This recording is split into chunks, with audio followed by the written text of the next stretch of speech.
جمال الوجود بذكر الإله. سوگند به خدا که او حق است. به نام عزت پاک با عرض سلام و ادب و احترام.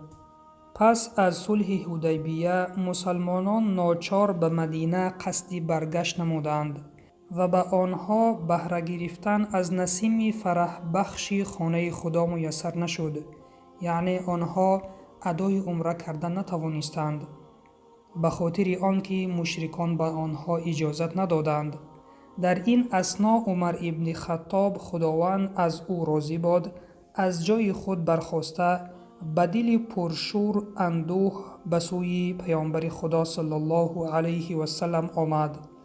به آن حضرت چند سخن گفت.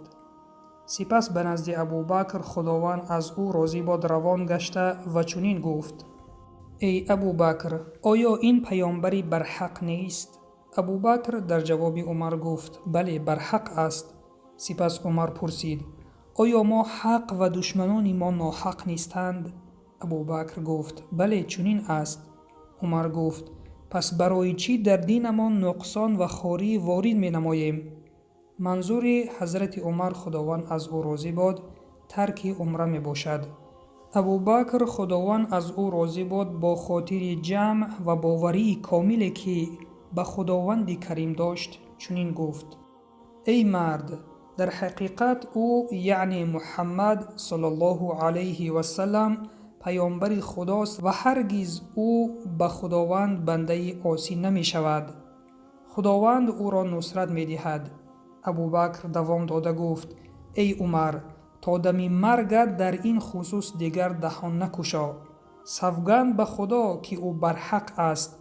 پس از این گفتگو خداوند سوره فتح را نازل گردانید که در آیت یکم آن چنین می فرماید: هر آینه ما برای تو پیروزی نمایان را حکم کردیم. سوره فتح آیت یکم.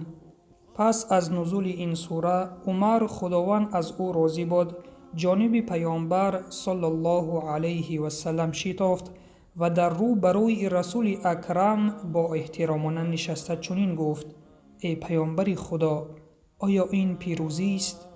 پیامبر صلی الله علیه و سلم خوشنودانه جواب داده اند: بله، این پیروزی است. عمر خداوند از او راضی باد خرسند گردیده از نزد رسول اکرم صلی الله علیه و سلم برگشت: بله برادر و خواهر عزیزم، این است صادقی ابوبکر خداوند از او راضی باد به پیامبر صلی الله علیه و سلم.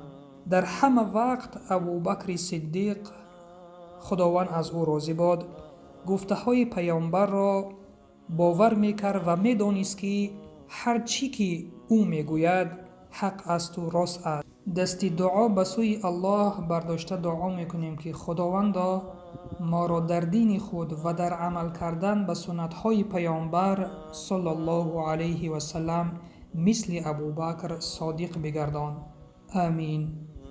و سلام بر آن شخصانی که راه هدایت را پیش گرفتند.